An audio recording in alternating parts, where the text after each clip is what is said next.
Good morning, everybody. We're doing this very early this morning. Welcome to Romancing Grenada, Carriacou, and PT Martinique. And we're going to be romancing Grenada, Carriacou, and PT Martinique today with a LADIG fellow. I'm excited and nervous at the same time. We are going to be romancing Grenada, Carriacou, and PT Martinique with Sergeant First Class Denis W. Joseph. And I'm going to tell you guys right now, the W stands for Wayne. So welcome to the show. Sergeant First Class Denis W. Joseph. Good morning, thank you, and my pleasure to be here with us all. And thank you. And we have helping me host our your good fellow, your friend, your buddy, Aaron Lewis, who's my brother, Ova Lewis, who's my sister, Shami and Louis Balfour, who's we're not seeing on the screen right now, and I think Andrea Jones is coming on a little bit later. I didn't want to bring too many people on the show because I want to give you a lot of time to talk. And I know if I brought too many people on, a lot of other people would want to have a piece to say because we're all excited about you.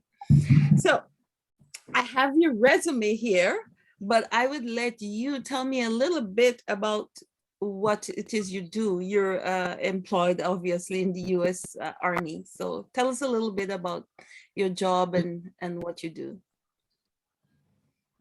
Well, that's only one half of my life, or a portion of my life, but yes, currently I am assigned to United States Army Chaplain Center and School, Fort Jackson, South Carolina, where I'm one of the senior instructors there. That will be short-lived. I was just promoted, well, I will be promoted on March 1st to Master Sergeant, and I will be going to work with a couple generals at a new unit to plan operations and command control for the operations that's going on now in Russia. So I'll be leaving in the next couple of days. Well, thank you. Congrats. I was going to wait for you to finish, but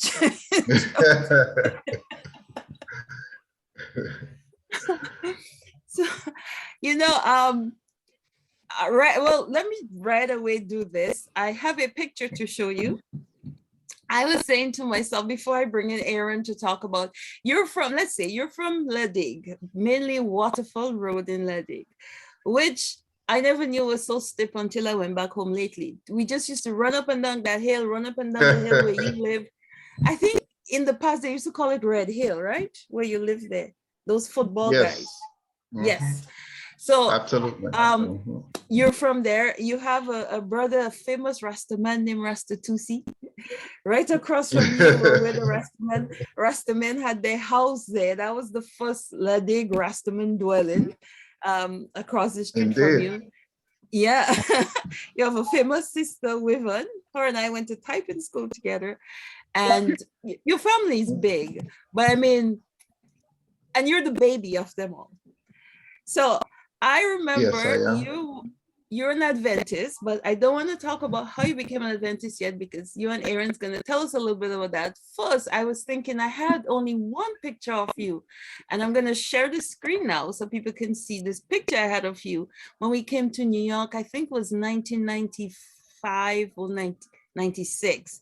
I'm not sure. I'm just going to share the screen a bit to show who you were then, and you haven't changed now. So. Oh my gosh. Did I share too much already? So that's you. Oh, there you go. we came to New York. That's my son and my sister-in-law. We came to New York and you came to visit us. You came after church. So you're all in your church duds, nice. Yeah? And I bet you had no memory of this. To be honest, do you remember this? No, I wouldn't lie. But observe the color you were in here. Observe the color. So I have another, so now I'm going backwards. So we're gonna go back to Grenada. Let me just close this one off. And can you see this one? Not yet. Oh, okay. It says I stopped sharing the screen. I didn't intentionally do that. Can you see this? Oh my. Where where you get those from?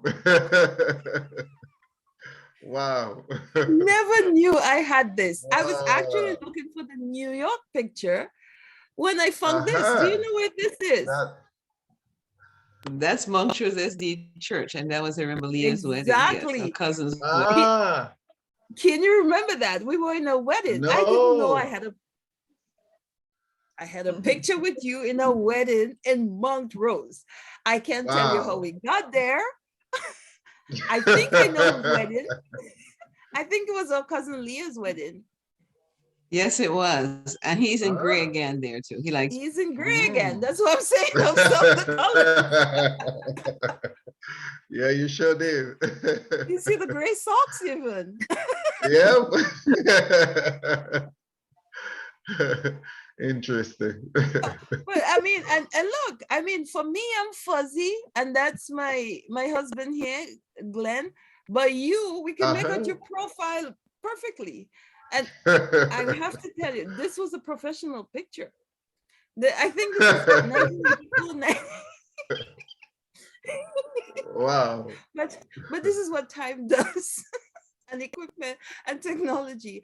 I think this is between 1984 and 1987, I think. I'm not sure when this wedding happened. Yeah. Shamin might be able to help me. But I've got you. So I see. This shocked me. And that's why I said I had a surprise for you. So I'm gonna stop sharing now. I see. I am surprised, I must say. I am. So now I have to be careful taking pictures. I tell you, it might affect that chaplaincy to the UN Senate. I just sent Aaron, yesterday I sent Aaron a couple of pictures I took with him when I was back home when we met. So Aaron, you're gonna have to recant those. Yeah. And I actually sent them to Sharon like right as it happened in Grenada that day. Oh, you did? Yeah. He sent a picture and said, "Guess who is that?" And I said, "You met Dennis?" And he says, "Yeah, he's here for his dad's funeral." Nice. But Dennis, before we talk about where you are now and the promotion that's coming due, let's go back to Grenada. You went to GBSS, which I didn't know. Aaron told me that. I thought you went to SAS. I just remember the gray pants. So tell me a little bit about GBSS. It's not my GBSS pants, okay?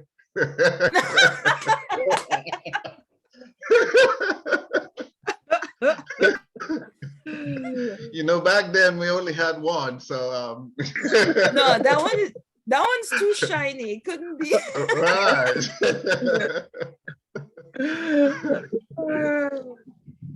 So what year you went to GBSS? Well, I went GBSS 1983 to 1987. So during the during the revolution time. Revolutionary, yes, yeah. Yes, yeah. No, Dennis, you got it totally wrong. I have to remind you, you went to GBSS from 1982. 82. You're right, 82. There you go. I stand corrected. I stand corrected. 82, 87, yeah. And the reason why Aaron know this, Aaron, tell us why you know this. Well, because me and Dennis we went every class in Holiness and together. We went from ABC to Standard 5 together. We passed common entrance together. And that's where we part ways. And Dennis went to GBSS and I went to Montrose. So I know when Dennis went to GBSS, and actually I'm wrong, it was 1981.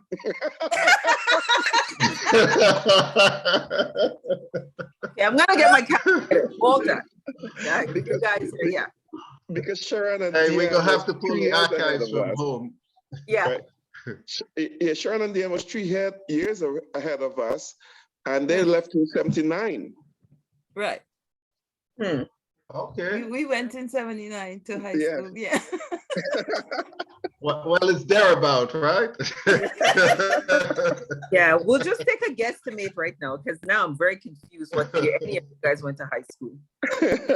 And I'm wondering if you guys are trying to make yourselves younger. Not really. We mature over the years, so we accept what God has done. No, it means that the minds are not working in that manner anymore. Amen. I must say, if you see my head down, it's because I'm writing, because as notes come up, I write it down. So I apologize if you see that happening. I'm not listening, I'm writing. So yeah, That's so fine. you went to GBSS. Were you an athlete there? Yes, actually, well, Aaron and I, that's probably some of our greatest memories to playing soccer, football, Grenada terms. And we played a lot of football. Whoa. After school, we had a lot of teams. We go to Grenville, travel towards St. Andrews and play a lot of soccer. But yes, in Grenada, I ran. I used to do athletics, so I ran a lot in Grenada. I played for Grenada, for GBSS football team back then. And I did athletics. I was in Archer, which was my house. And I performed pretty okay. I was pretty decent, so.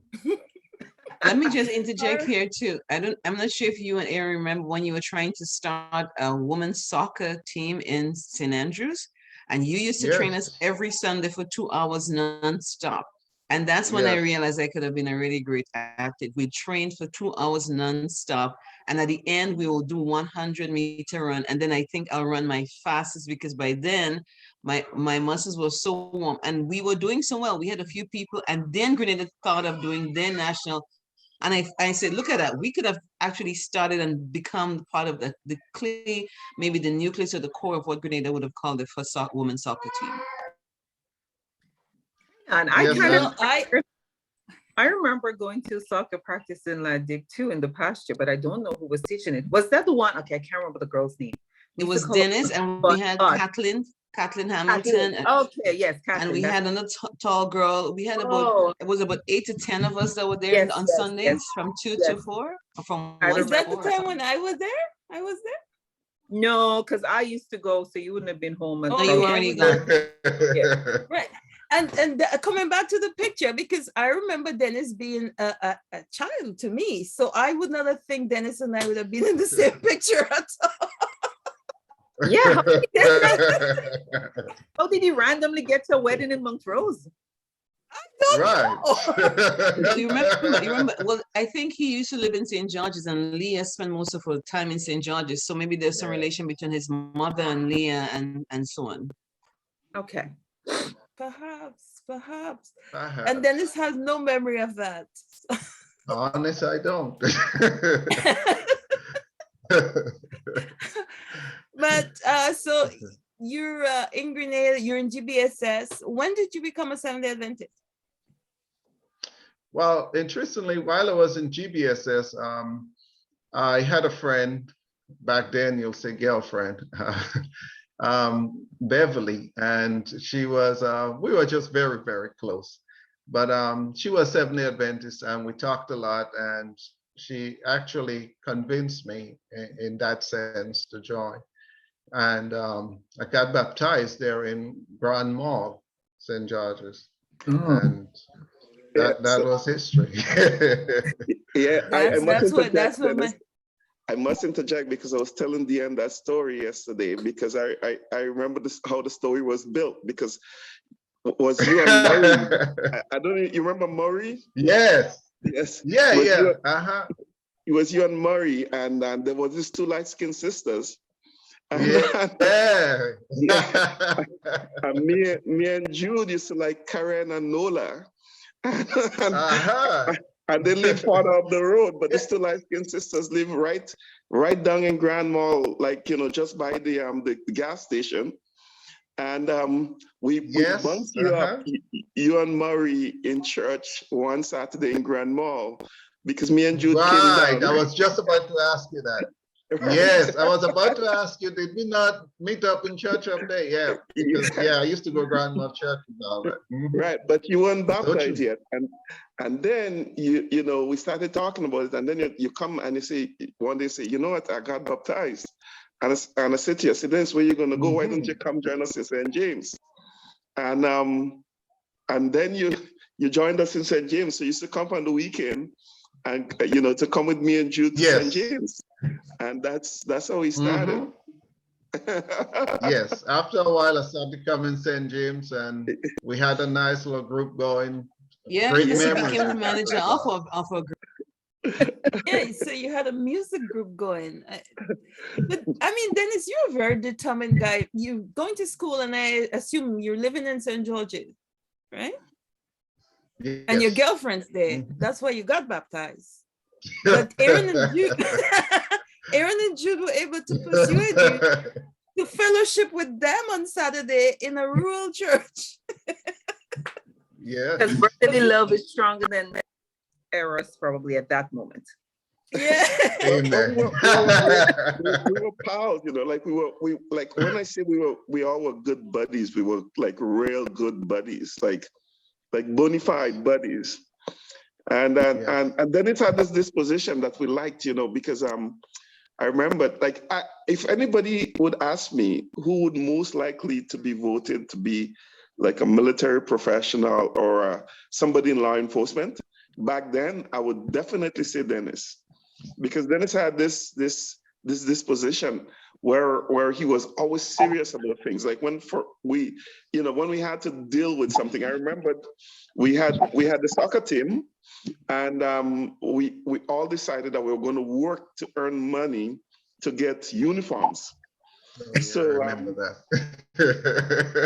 we started a coal pit. We started burning coals. Yeah, I remember that. We joined to Joe Pum and Boo and Metz. Glenn, what's his name now? Glenn Mark?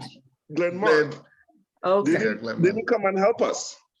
So we're kind of deciding what we're going to do about them, right? And then he said, well, they're just not going to play. We're just going to ban them this year.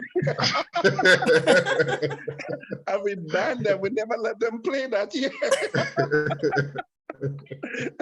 I mean, that went down with some because there was a lot of disturbances and arguments, but we just decided that Dennis made the decision, and we just all decided Dennis' decision was right. We're just not going to let them play, even if they were friends. We're not going to let them play soccer that year, and we never let them play after that for us.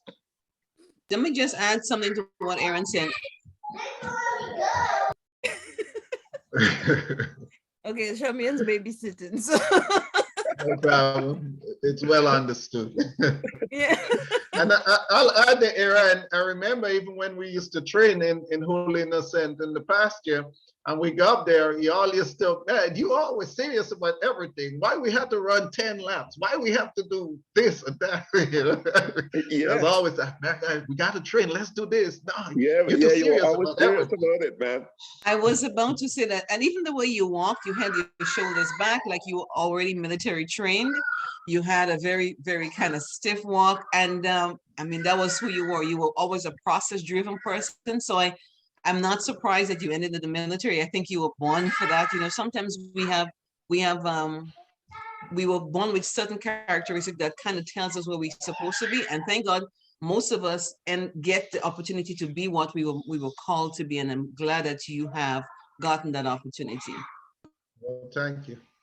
Thank you. Well, maybe this is about the time when I can read a little bit about his, sorry, I have to read it because it's very, I don't want to get anything wrong. Dennis was awarded and decorated, including Army Commendations Medal, 3rd Award, Army, sorry, I'm reading on my phone. So Army Achievement Medal, 5th Award, Army Good Conduct Medal, Army Reserve Component Achievement Medal, 2nd Award, National Defense Service Medal, Global War on Terrorism Service Medal, Iraq Campaign Medal with Campaign Star. He placed 3rd in the 2014 Best Warrior Competition, Mr. 300. and Mr. 300, sorry, because of his age. Excellent physical fitness condition, and appointed the remedial physical fitness trainer for his company. So it started in La Digue. Congratulations. You know, very true. Very, very true. And I'll just say this, not really to give kudos to myself, but this really started there. It's just that discipline. I'll go back to GBSS. I was never crazy about athletics, but soccer, yes, I love soccer. And there was a guy called Gilliam in GBSS. He was one of the fastest. Edward Gilliam. I remember Edward Gilliam. There you go. And he was phenomenal. But one year, I trained, and I ran the 400 4x4 with my rest of teammates for Archer House, and we wind up beating them. So because of my performance, that's what they said at the time, we were able to beat them and get the trophy, Archer House in GBSS. So it started there. It started in La Digue, of course, and then, you know, getting a little piece from there, taking it to GBSS. So. Well, I have a Gilliam story, because Gilliam was always my nemesis in the 1500, and of course, yes. I couldn't win the 1500 in intercall because Gilliam would win it. Yeah. And I'm like, I remember we had a 7-day Adventist sport, and I'm like, for sure I'm winning the 1500. And I got up to the sport, and who was there? Edward Gilliam, because Gilliam was Adventist too.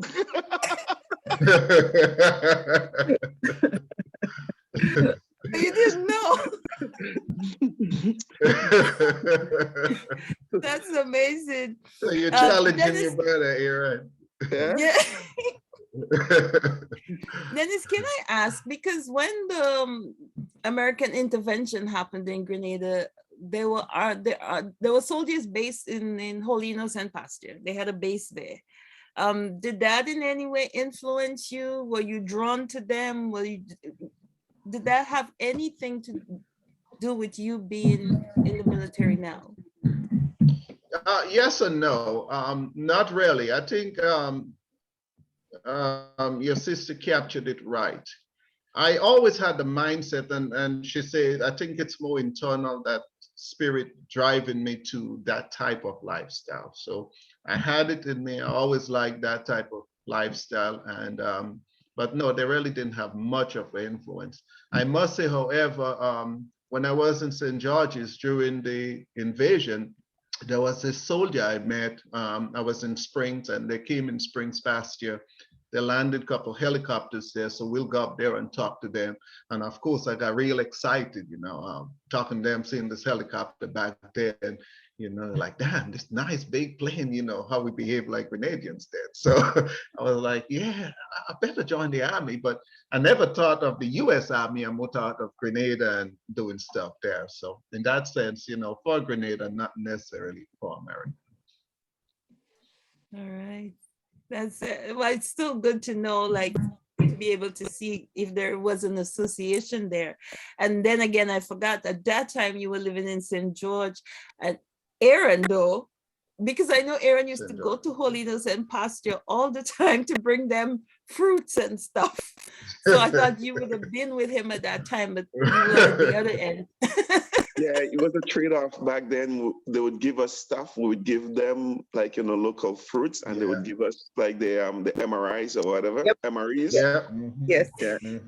And it was nice. And I actually met a friend that I could never forget. I've been trying to look for the guy ever since, because the guy was always so, like, day after day after day, we would go there, and he would always look for me, and I always look for him. And his name was Jefferson Sampson. And he was from Pittsburgh. And I never, you know, I even Google him up, you know, try to find him. And I couldn't find him. He was a black guy. And I remembered we went over there one day, and you know, the army was a little bit segregated in those days, even if the army was not segregated, but black soldiers stayed by themselves. And the black soldiers all were by themselves. And we talked to the white soldiers, and those black guys, they say, hey, come over here. went over there and they said to us, don't talk to them. You know, they're not like you.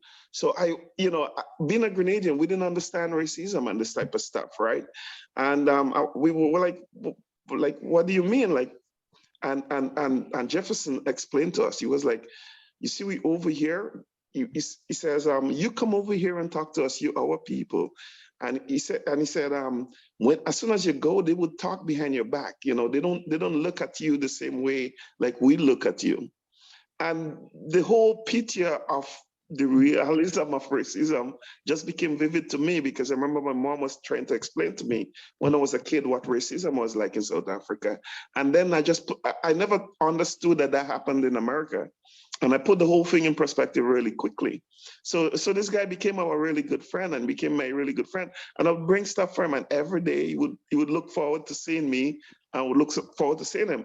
And then one day I went looking for him and he was gone. They moved him. Well, very sad, but good. But I noticed two things from Aaron and Dennis's story. Aaron would bring fruits in exchange for food, and Dennis wanted to be a soldier.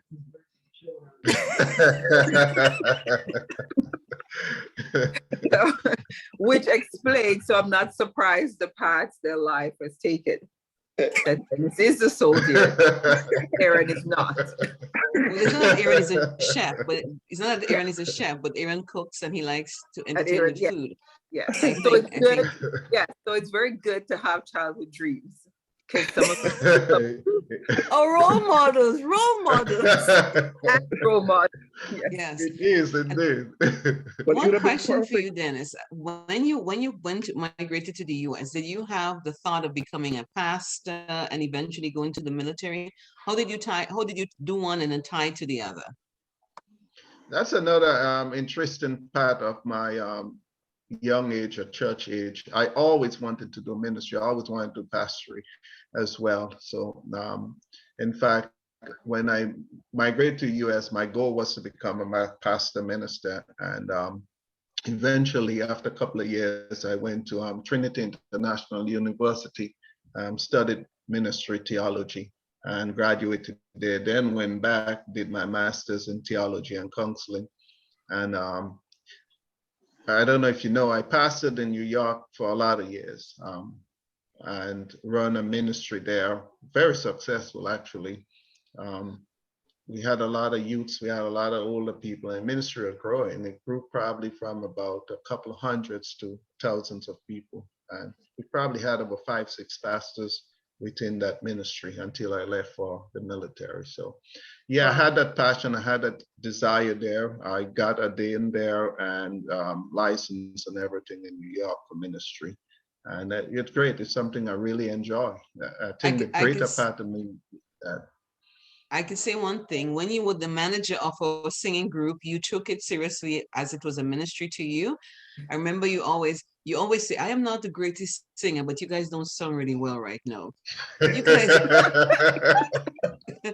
and that was funny because you always say, okay, I'm not the greatest singer, but you guys don't sing as if you're singing together right now. Could you guys start over again? Yeah, I can't sing for nothing. Yeah, then it's I will always be one. Are you singing? Could you stop? I'm like, okay. But that's one thing about Dennis. Like even from home, Dennis always took everything seriously. Like like if you want something done seriously, you would call Dennis. Like like when we were little and when we had to make some dramatic changes in like maybe in our team or something like that, and we want to tell somebody that they can't play today or something, we would put Dennis on the job because Dennis always took things seriously.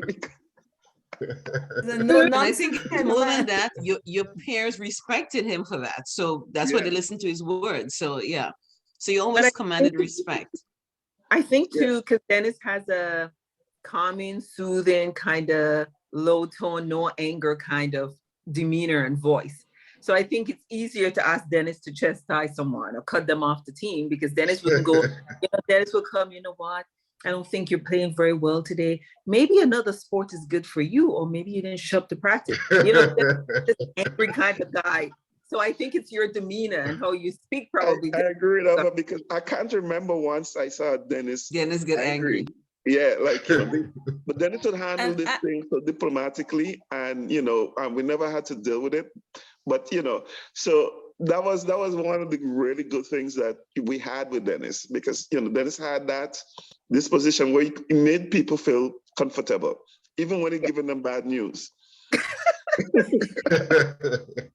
And the same thing is said of me today. You know, a lot of people will prefer to come to me, soldiers and stuff.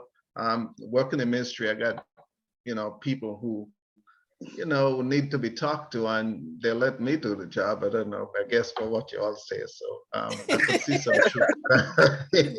Dennis, you have a very calming, soothing. So even in given, this is my memory of you, and that's why I remember you being so, to me, so far away from me that I didn't even remember you really. If I was to think about your mom's children, you stand alone.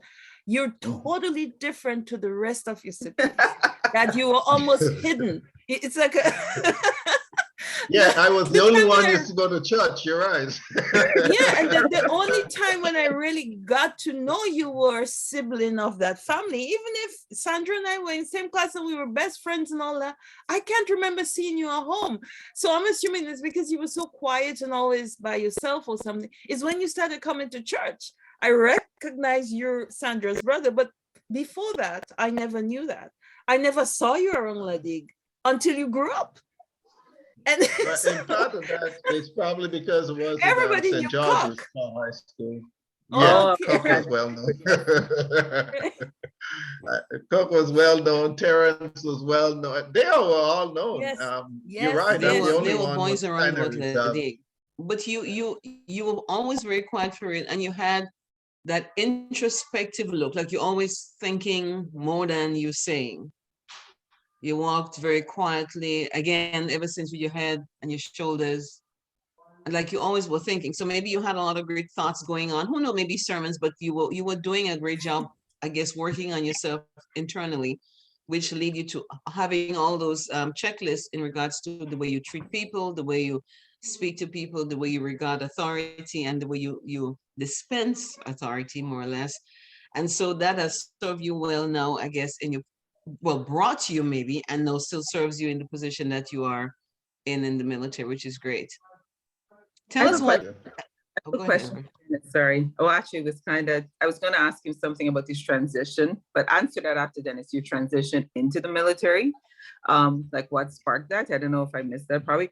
But I wanted to ask, since we were on the whole in a sense vibe, because I know when I was growing up, Aaron mentioned Glenn and all those guys, there were lots of fights. And honestly, I don't remember Dennis in that area. I remember Kirk, which I don't remember Kirk in school, but I remember Kirk. And I remember Peter and stuff like that. Have you ever gotten in a fight? Because there used to be lots of fights. Yes. You sparked the first fight between me and Dennis. Mommy used to send you to school on the Fridays. And that was the only fight me and Dennis had. And okay. Mom used to send over to school on the Fridays. We were in standard 1 or standard 2. I can't remember what class we were in. And for some reason, stabbed Dennis with a pencil.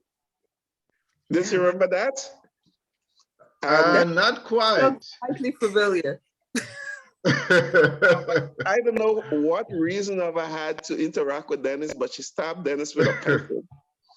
And I can't remember if Dennis was going to retaliate, but me and Dennis got in a fight. Well, needless to say, you can't fight with Dennis without fighting with Whelan and Cock, right? So after school, Dennis and Whelan and Cock beat me up. Because Connie and Walter was gone that time, so I was alone. Okay, so you had to take him home. Okay. Aaron, you had to get the St. James gang to come down, you know? Oh, yes. Aaron stood alone because he didn't really have. I stay independent of the St. James crew, to be honest.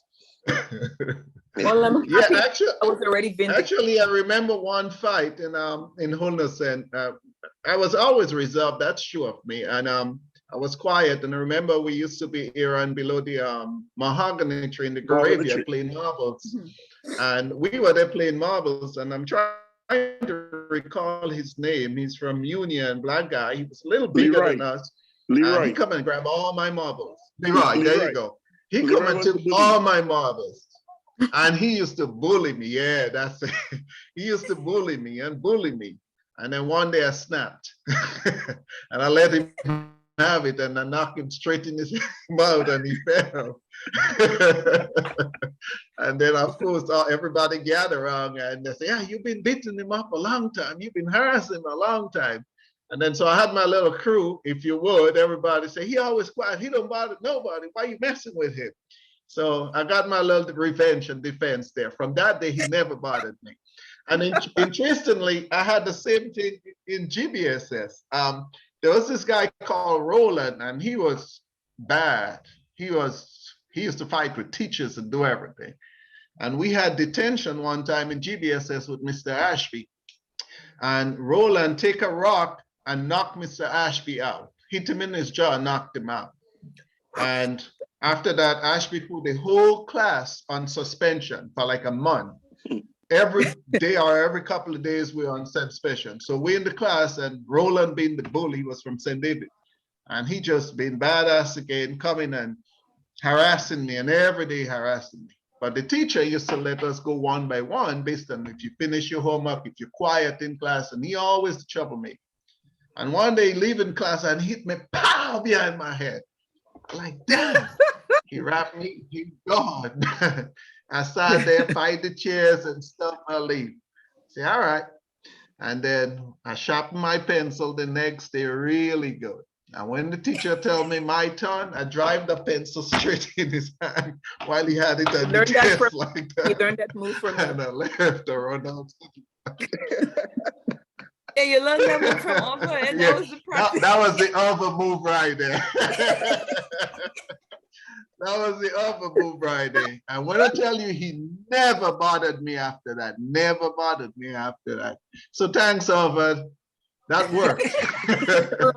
You know what? I didn't see your dark side, but I'm glad it's coming out in this channel.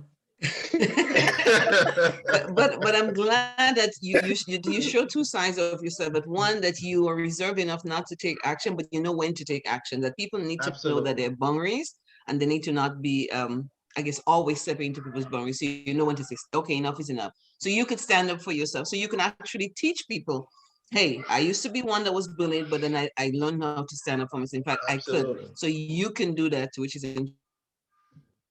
Well, actually, let's just go right into Dennis. You're an instructor now. Tell us a little bit about that. But before, sorry, you tell us about being an instructor. I want to say that picture I showed of you when we met in New York in the 90s, you were studying to be a pastor. Yes. Mm-hmm. So that you were very, and that was the talk. Everybody around Ladig knew that you were going to be a pastor. Mm-hmm. But you went to, as you mentioned before, you got your degrees and you started a ministry, and then you went into the military. So as Ova asked, how did you marry this two? Yeah, tell us about the transition, like what prompted that move? Why you decide ministry now, go into the Army? Well, a couple of things prompted that move. I developed the passion and desire for the military then. Been in the US a couple of years, I just wanted to go in. I'll hear stories, but I used to live in a place called Canarsie, and there were a military office, the recruiting office just down the block from me. There were like 3 or 4 of them together, the Marines, the Army, the Navy, and the Coast Guard, they all were there. So I used to walk down there and just talk to the guys, and I look at the uniform and how nice they look and well-dressed and stuff. And I'm like, damn, I gotta go. So eventually I went in there, talked to them, and that kind of sparked it. I was like, you know what, let me do this now. Let me get this to go. So I went in, did the exam, and moved right along. And, you know, I never regret it. I enjoyed. So that was the transition. Now, when I went in, I wanted to go through the chaplaincy program, but the church I used to go to at the time, the head pastor, he was sick. So to join the chaplaincy, you need to get ordination from the church you attended. It's like they're giving you permission or allowing you to go through that process. So that didn't work out. And I was so anxious. So in the military, there are two different channels. Probably I just explained that to you. You could go what we call officer, and you could go NCO. So I was so anxious. I just want to go in, just sign me up. So I went in the officer route. So I didn't go through the chaplaincy program. And everybody, well, why are you doing that? Why don't you go through the chaplaincy program? But I guess just being anxious, I just go in. I could have transitioned over the years, and rather than going in as a chaplain, I went in as a chaplain assistant. So with the intention of becoming a chaplain. And then I just wind up loving what I do. And I just stayed being a chaplain assistant, and then it changed to what we call religious affairs specialist. So that's what I stayed and do. Everybody, even to this day, will say, just switch over. But being in the NCOIC, it's more taking care of people. It's more taking care of soldiers, as we say in the military. You mingle with lower enlisted more, and you're the middleman between the high and the low. As a chaplain, you only deal with more administrative stuff or ministry stuff. And one of the main reasons I did not go to the full-fledged chaplaincy is because when you become a chaplain, you have to serve every religion and every faith. You cannot pick and choose for the military. And I had a conflict, a personal conflict or a spiritual conflict with that. The conflict is if they assign me to go to teach atheists, I have to. I don't have a choice. So that's a serious dilemma for me. So you have people who are different beliefs who worship satanic stuff in the military. There are satanic groups, and I'll have to still provide religious, if you would, support to them. And it's just a personal conflict for me. So that's kind of the main reason. Okay. Well, you know what though, but even doing what you do now, because as a minister of the gospel, and you started a ministry, you interact more with people. So I do believe then you made the right choice, because you're exactly there interacting with the everyday, well, in the army then, the soldier, the everyday soldier, not the administrative arm of the army. So wow. I believe that you were spirit-led and you did the right thing. Yeah, it was a dilemma. As I said, it was a battle, but you have to go for what comes within. You have to follow the spirit. And, and a more serious note, one of our great human weakness is we tend to follow religion rather than internal spiritual guidance or what we are led by. Yeah. And, I'm a big supporter and believer in meditation and self-reflection. And that's kind of what drives most of my temple. We do not let the spirit talk to us now. We more work on emotions. Human beings are more emotional creatures. So sometimes we let the emotional decision. I made the initial emotional decision of saying, I'm not waiting, I'm just going to go in. But it turned out to be the decision that the Lord wanted me to make. So, yeah. Saying all that, I still the person who pre-screened everybody for the chaplain. Well, back then, now I don't do that, just teach now, teach and train.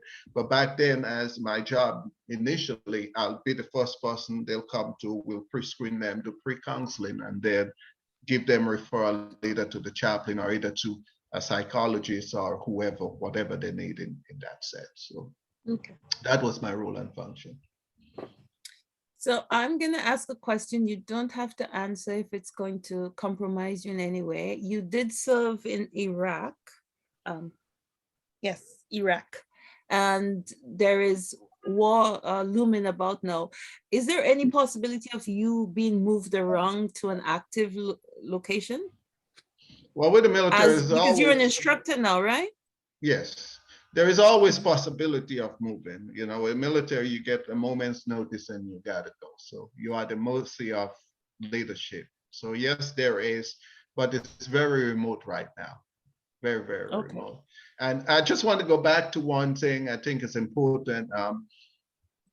part of the training, when we grew up in London, we talk a lot about how we were into sports and running and athletics and stuff. When I joined the military, I joined very late. I joined at the age of 34. The cutoff was 35. So that was another rush for me. I just want to get in before that cutoff age. So I want to get in there. And on my resume, you see I talk about my PT scores and stuff, Mr. 300. Now the military, the maximum score you can make for physical fitness is 300. So I used to max that, and that's part of the Digue era, and we're running and climbing all them trees and doing all that. And yeah, because at 35, you're physically. Yeah, but right? you know, 34? I was the grandfather in there, but you know, so they used to make fun of me. Well, right, and you know, I was the grandfather, but still I was the top physical fitness guy in my entire unit. Right. Beautiful. I have a question to ask you, Dennis. You said we did mention Cindy saying, you know, when she was not able to replace you, and you say, yeah, because you were the only one that went to church. What sparked you? Because you were little, and I guess religious worship and those things were not an intricate part of your home life. What is it besides the girlfriend? Now I know the girlfriend played a part, but what is it that made you say internally, I want to stay in this? Because after the girlfriend left, you know, or you left to come back. Who said she left? Well, after you moved to the States, and I was okay. You moved you moved back to Digue, and then you moved to the States. What kept you going spiritually? Because you mentioned not that we are emotional beings, but that we make decisions based on the Spirit speaking us. What kept you going spiritually to the point that where you are now?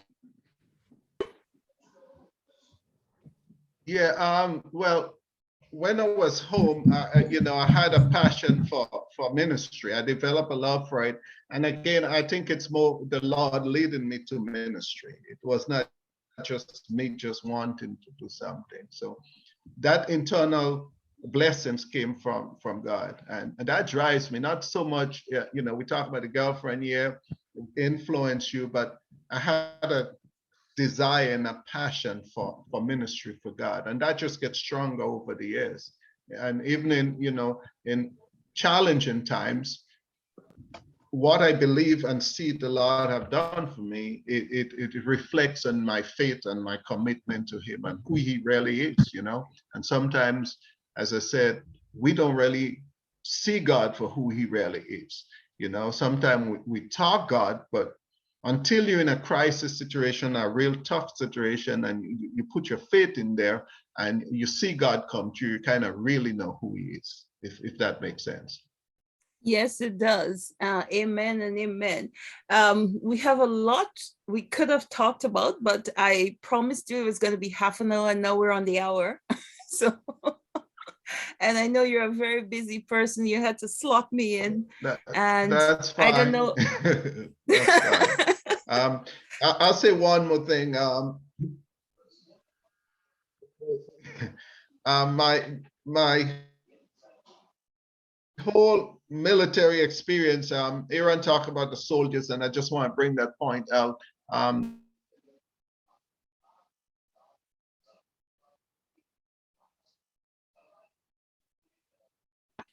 Oh, Audio. your audio went. I got shut off, but I'm back. Okay. Maybe it's your timer, because I remember we booked the time because you had something else. Oh, okay. No, that's fine. I have a little time now. My next appointment is still 1 o'clock, so I'm pretty good. Mm-hmm. Yeah, but Aaron was talking about just some little insight. So to my military career, I went in, you know, I performed well during training and stuff, was one of the top athletes in almost every physical aspect of it. But I also have a passion for school, so I just constantly go through military schools. Before I turn, there's another one, I just go school. So to answer Sharon's question, that's also a driving force. You know, my passion for learning and education, it's really deep and it never stopped. In fact, when I came back, I had to go to the school for 2 months, and it was very intense. It's one of the hardest school I did, which just led to my promotion there. But so that's why communication was a little bit hard. I know you were calling and texting me, but literally I had to get up like 6 in the morning, start my classes, and most times I did not get done until 11, 12 in the night. And that's literally staying focused on school. It was that intense, you know, it was that intense. And like most military school, it's a lot of work, a lot of sacrifices, but this was really, really, really challenging school time. So I'm just saying that to say that was kind of one of the reasons I was a little bit distracted from communication. Oh yeah, no, you did tell me. You did and tell then me. You mentioned 2014. Oh yeah, actually, I think we did talk about that. Now, 2014, I was selected to. 2014, I was selected to go participate in the Best Warrior competition. That's the Best Soldier of the Army competition. So they select you based on your performance, based on your history and years of work to compete. And you do a whole set of scenarios, everything military-wise, you go and do, from weaponry to physical fitness to classes, education, training and stuff. And I went, did pretty well, came third place. 2 other soldiers beat me out in it, but I think those sacrifices are good, coming from where we come from, you know, humble beginnings. And, you know, I tell people the truth. I don't sugarcoat it for them. I tell them I walked barefoot on the ground growing up, you know. I told them our struggles, and, you know, I think it's something we have to be proud of, you know, where we come from and how much we've been blessed. It's a blessing and honor to reach where we are. It is true, man. It is true. Because it speaks to the journey of success. Absolutely. And there's something I wanted to say, but I couldn't because of the little feet that were running up and down. When you said that you felt the impression, it tells me that God speaks to us, and you could hear him speaking to you and impressing upon your heart, even from a young age, into the direction you want to go. So if we do listen, we can hear and feel him speaking, and that's amazing. Thank you. Amen. Dennis, I wanted to, because you just mentioned, you said coming from humble beginnings and walking barefoot and stuff. So then how did that, because you're coming from Digue, how did you land in GBSS? Sorry, what happened there? Because most kids go to SAS or probably the odd Mount Rose, but usually SAS, I guess, is where. Yeah, you know, yeah, you know, back then I wanted to go GBSS because in Grenada standard, that was the school, you know. Okay. So I wanted to go to that school. Okay. It was the school. It was the school, the boys' school. Right. Yeah, on probably didn't know it. Christopher also started in GBSS. Like the boys wanted to go there. Right. Yeah. Mm-hmm. So were there any? Because so was it GBSS, PVC, and then the Grenville schools were at the bottom of the list? Actually, interestingly, when I started to go GBSS, there was my mom again, and you know, God bless her heart. My mom was like, "Why you want to go GBSS? It's going to be harder for us, you know, as her, basically as a parent to manage me going GBSS." But my mom lived in St. George's all her life, and at one point she did prefer me to go back to SAS. So, but through talking and communication and stuff, we were able to work it out. So I think they went to SAS and tried to get a transfer and all that at one point. And then they said, no, you go on GBSS. And that's it. They never honored the transfer. I was kind of happy, you know.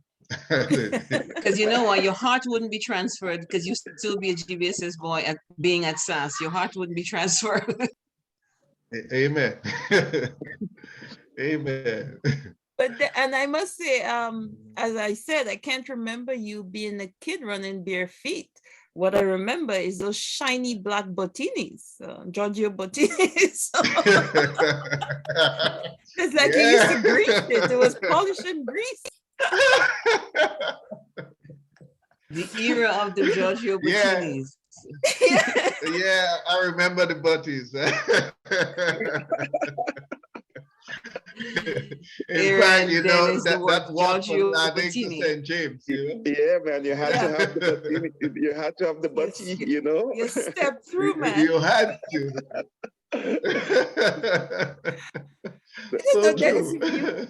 you was were the there. I gateway. remember once Yeah. when I I worked remember in those days. Seas, and Aaron and Jude, I don't know if Dennis was with, if you were with them, you guys came to my work to get money to go buy butteries. I don't know if it was on sale or something at Bata or somewhere to get money to go buy a bottini. You guys, I think, threw up a bunch of money because all of you had to be wearing this Giorgio bottini. Yeah, that was the gateway to transition from being a boy to a man. The thing is, they needed a Yes. new one every 2 weeks. They needed a new bikini. Yeah, Yes. you had to. Yeah. I mean, And they had to have the shine. And you remember the roads were stony, so we lived such a. Aaron, yeah, for a matter of fact, at one time we used to try to dress alike, and when we formed a little group, we used to try to dress alike and look sharp. Yeah, we did. I remember that. Like, we all, like, you know, the crew of us that were tight friends, we had this, you know, like continuity, you know, like we had this focus on continuity where we just did things a certain way, you know. I think we were all like-minded, we were. At one point, we were really a neat little group. Yeah, we were. He was good, you know. And I say to people today, I don't care if I become a billionaire. My friends back home, like the friends that I had in my early days, those are the dearest friends to me. Like, I mean, I would never change that for the world, you know. So right. My friends, you know, even if I hadn't seen Dennis for a long time, I knew that Dennis was my friend, you know, and I know that if I end up somewhere in the States and I need some place to go, I could, and Dennis is where I'm at. I know I could, you know, I could depend on Dennis, and that's the same with Jude and Bacon and, you know, the guys that we were, you know, part of this close, absolutely, you know, actual friendship with, you know, like we know. And Bacon said the same thing to me. He said, you know, we don't see each other very often, but you know, we don't even have to talk on the phone very often, but we know we're friends, you know. Absolutely. Yeah, and the guys that are friends with us, they know that too. I mean, there are a few guys that we dropped along the way, like Glenn Mark and those guys, but those of us that knew we were friends, like, you know, and we had that desire to be friends with one another. We're still friends, even if we hadn't seen or spoken to each other in a long time. So whenever we see each other, because I remember when me and Dennis met, Dennis was looking for me and I was looking for Dennis. And Dennis was coming one direction looking for me. I was going one direction looking for Dennis. Because we even called Dennis, I guess, until Dennis, I was in town. And I heard that Dennis was in town. So Dennis was coming from, so I'm like, okay, we can say Dennis is in Tillery somewhere. So I'm like, I wonder if I'll go even make out Dennis, if I see Dennis, because I hadn't seen Dennis in a long time, right? So I said, yeah, I gotta go to Tillery's to find Dennis. And Dennis was coming through to the blender to find me. And Dennis looked at me and Dennis says, "Raccoon." And I'm like, yeah, I'm looking for you. And you know, it was a fantastic reunion, man. I mean, it's because I've been hearing all of your accomplishments and what you've been doing and all this type of stuff, and it's great to know that, you know, that you've done exactly what it is you set out to do, and what your passion was. You accomplish all your goals. That's fantastic. Thank you. So I just want to say one quick thing too. When you say the core group of friends that remain friends, because you could be honest with each other, you don't have to pretend, because you know all your stories about each other. So that's amazing that you're still true to what being friend is, being vulnerable, saying raccoon, talking about your barefoot stories, the climbing up, you know. So that's what honesty is in friendship, rather than pretending to be something that you're not, because we know where you came from basically. So we know, yeah. So I think I like the vulnerability in friendship because it keeps you humble and it allows you still to see what success is between your humility and your successes. So we have to wrap up. Well, you know, the people always say, when I go home, people always say to me, "You're always down to earth. Why you dress like that? Why you do like that?" You know, I'm me, and I told you that, Dion, when I sent you text. I'm me. Humble beginnings. That's what I know. That's my greatest asset to me. Because that's who defined me. That's what defined me through my years. You know. So with the blessings, you know, God blessings, you don't have to change the internal part of who you are. When I see Aaron was like, "We going to church." It's just like we missed. I didn't see him the week before, but this was a Saturday to me when we see again, you know, or an evening when we go play soccer. So it didn't matter to me, you know. I don't have to pretend and do all of that. It's natural for me. And so for you guys too. I mean, anybody you see, you know, I go hug them. Hello, what's up? You know, just being yourself, being true to you. That is the note I was going to end on. So I actually now have to end on 3 notes. You were in Grenada, you and Aaron met because your dad passed away. So accept our sympathy. Thank you. You know, that you had to go through this loss, and your mom not too long ago. We didn't know where you were, so we couldn't extend our sympathy to you then. So we're doing it now. Well, thank you. But I mean, I'm really sorry about that, but I'm glad we were able to reconnect. And I wanted to ask you if you had a nickname, because everybody that was in that group had a nickname. He did. I had a Half a big. Over and them no man. Is it one you want? Can we remember my nickname? Can we say it out loud? Absolutely. That's me. That's what I remember is without my nickname, that's me. Right. I go by Bakes. I go by Bakes. I go by Half a Bakes. And in GBSS, I go by Goggles. Yeah, Dennis wore glasses. Oh, goggles. Okay. Yes, he wore glasses. Yeah. The wrongly ones. Yeah. Goggles, that's a good one. Okay, so quickly, tell me the Half a Bakes. Yeah, because I remember your name used to say half a bakes is better than none. So I was gonna ask him, what about? Right. What happened? That was your mind. Yeah, that was my name. So growing up, the true story is growing up. Well, there's 2 folds to the story, you know. True story, you know, back then we were growing up and our parents would cook. So I think one of them make the bakes and, you know, they hide it, do what they do back home. And, you know, as a little child, you're hungry like hell. So you go steal a little piece thinking they wouldn't see. But Terrence, you know, he make it a half. I mean, I wish I still have them, but so I took a little piece out of it and they caught me. So you still half in the bakes? You still half in the bakes? That was history. That was history. That stuck with me. So Terrence went down the road telling everybody, he's still half in the bakes. Half the bakes. Half the bakes.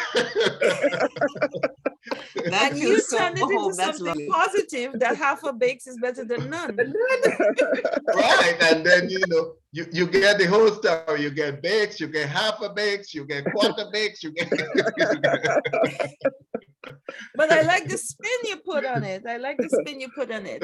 But then, I mean, we will probably have to do this again. And what I want to say, most of all the things you've accomplished and of all the impressions you left on us, for me, it was that trip. And that's why I took the night, because I have about 20 old albums, to find that picture. Because when we came to New York, we had no communication with you. You just heard we were there and you came to visit us. And you were the only person and not a relative that came to visit us when we visited New York. That was our first time in New York. And I was so impressed. You spent the Saturday afternoon with us. And it was a wonderful, welcoming feeling. And that's the impression, you just looking at you give, doesn't matter you're in military way or not, you're very warm and welcoming person, and I appreciate that. And when Aaron got it back together with you, and he talked about all the things you've accomplished in the military, I said, I would really like people to know this about you. I really want to present you to a Grenadian public. So thank you so much for who you are. Thank you for being a spiritual leader among us, for taking over the leadership roles. And I hear the stories. I wasn't there in your group because I'm a little bit older. But I remember. She's not one of the singers in the family either. No. I didn't hear no you. Singing for me. I said she's not one, like Dennis. Management is more her style. Yeah, Right. Dennis and I are on the same level. I would write the song, let them sing. So, so the people who helped me tell your story here today, my brother Aaron, my sister Shermy and Louis Balfour. My brother Aaron is a Louis, Aaron Louis. My sister Shermy and Louis Balfour, my sister Over Louis, and to you, Dennis, our most honored guest, Sergeant First Class, Dennis Wayne Joseph. We appreciate you very much, and thank you for sharing your story on Romancing Grenada, Caracas, and Vitimatic. I know people would love it, and I know Ledig people in particular would love it.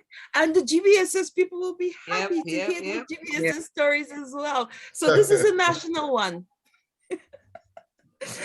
Everybody, thank you so much. Remember to like, share, and subscribe to Romancing Grenada, Caracas, and Vitimatic. Take good care. Have a great day. God bless. Bye. Take Bye. care. Take care. Bye. Thank you. All right. Bye-bye.